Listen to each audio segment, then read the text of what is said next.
le judaïsme, la pratique juive liturgique, faisant des prières, quelque chose d'assez étonnant pour un linguiste. On va prendre une formule tout à fait rebattue, Baruch Ata Adonai, qu'on trouve en tête de la plupart des bénédictions ou des prières. On traduit souvent béni sois-tu, l'Éternel, choses comme ça. Alors, Baruch Ata, déjà, c'est un problème parce que Baruch, c'est une forme masculine et Ata, c'est une forme féminine. Alors, je sais bien que dans la pratique, on dit que Ata, c'est toi au masculin, mais il est évident que c'est faux, que Ata s'adresse à un être féminin et pas à un être masculin. Et c'est At qui s'adresse à un être masculin. Comme Ish, c'est masculin, Isha, c'est féminin. Alors comment expliquer cette bizarrerie? Eh bien, il s'agit probablement de prières, de bénédictions, qui étaient adressées à une déesse, à une divinité, Asherah, qu'on rapproche souvent de Ishtar, et qu'on rapproche aussi de Esther, forcément. Et Asherah était mariée, en quelque sorte, avec Yahvé, ou avec Baal. Et donc, Adonai, je rappelle qu'Adonai, c'est un pluriel. Donc on a un Baruch masculin, Ata féminin, Adonai pluriel. Ça pose un problème. Adonai, ce sont mes seigneurs. Et donc, si on admet que cette Asherah était l'épouse d'un dieu, Yahvé ou autre, on comprend pourquoi on disait Adonai, mes seigneurs.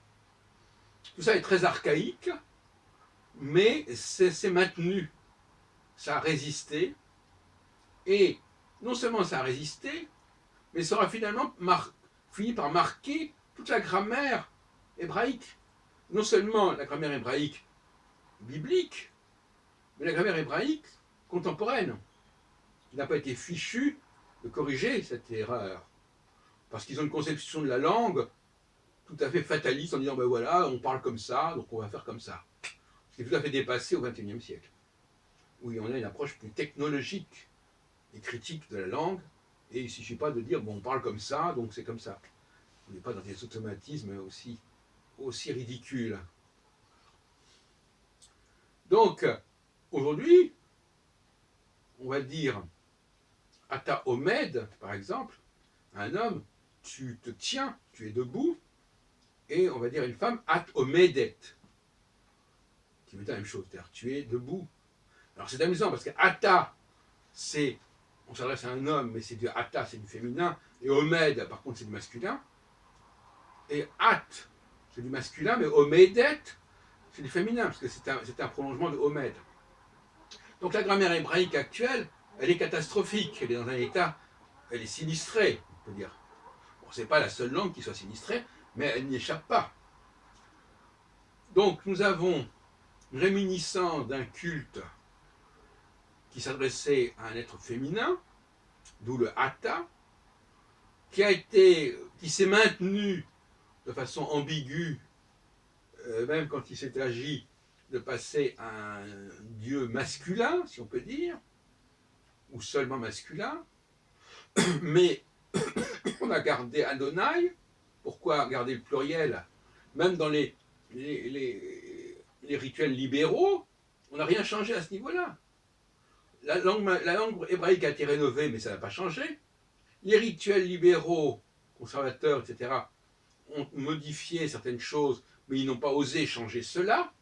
Et on continue donc, même chez les libéraux, à dire Baruch Ata Adonai, et on continue évidemment à réciter le Shema Israël. Shema Israël, Adonai Elohecha. On s'adresse à un homme, donc Elohecha, ça s'adresse à une femme. Va'afta, c'est adresse à une femme, parce que c'est un passé futur, comme c'est le verbe transversif, mais à une femme on dit va'aft, et à un homme, alors, normalement, c'est le contraire. Normalement, on devrait dire va'aft à un homme, va'afta à une femme. Bon, mais on dit le contraire. Alors qu'on dit par exemple Meler et Malka, le roi et la. Donc le A, qui est un marqueur universel en quelque sorte de féminin, est utilisé pour le pronom personnel à la deuxième personne. En revanche, à la troisième personne, par exemple, on dit Torato, Ishto, Dieu et sa Torah, l'homme et sa femme. Donc là, on a bien le O pour indiquer le masculin. Donc à la troisième personne du singulier, on a le O pour le masculin, et à la deuxième personne du singulier, on a le A. C'est vraiment extraordinaire, ça. Bon, alors, tout ça, c'est simplement pour compléter les précédentes vidéos, et un certain nombre d'autres articles que j'ai fait sur ce sujet. Mais il y a là des bizarreries étonnantes, et je crois qu'il faudrait quand même arrêter, parce que, quelque part, d'un point de vue même purement religieux, on ne peut pas dire n'importe quoi. Donc je propose qu'on dise Bahour At, et pas Adonai, Adoni, masculin et singulier. Bahour At, Adoni, Eloheinu Meler, Meler, pas Malka, Meler Haolam, etc. etc. Le Kitchanou, mitzvot Tav, Tav, c'est aussi du masculin. Au féminin, ce serait Mikvotea. Mitzvotea. Donc là, voyez-vous, tout ça est très confus. Je ne peux pas supporter l'idée de dire n'importe quoi. Je suis désolé, pour moi, c'est absolument, c'est pas négociable. Donc, Bechol levafra, Bechol nafshecha, Bechol meodecha, tout ça, ça doit se dire au masculin. Bechol levaver, Bechol nafsher, Bechol meodech. Et ça, c'est du masculin. Alors, je sais bien que j'ai un petit peu moi-même de problème, parce que je parle hébreu et israélien, et je reconnais que quand on est tellement habitué, quand on s'adresse à une femme, à dire meoder nafsher, en réalité, c'est une erreur complète. Il faut dire meodercha nafshecha quand on s'adresse à une femme, et meoder nafsher quand on s'adresse à un homme. Comme on dit, effectivement, de toute façon, d'une manière générale, le féminin est plus long que le masculin. Même gever, geveret, Adoni, etc. De toute façon, tout est comme ça. Le féminin est plus long que le masculin, le pluriel est plus long que le singulier, etc., etc. Et le futur est plus long, en français par exemple, que le présent. Je mange, je mangerai. Bon. Voilà, donc je crois qu'il y a quand même quelque chose qui ne va pas à ce niveau-là, et qui est une sorte de syncrétisme religieux entre des divinités féminines qu'on a continué à prier et qu'on n'a pas et les prières n'ont pas été complètement évacuées. Et non seulement ça, mais en plus ça a contaminé toute la grammaire hébraïque dans la conjugaison dans la deuxième personne. Parce qu'il ne faudra pas oublier que la bénédiction, généralement, s'adresse à la deuxième personne.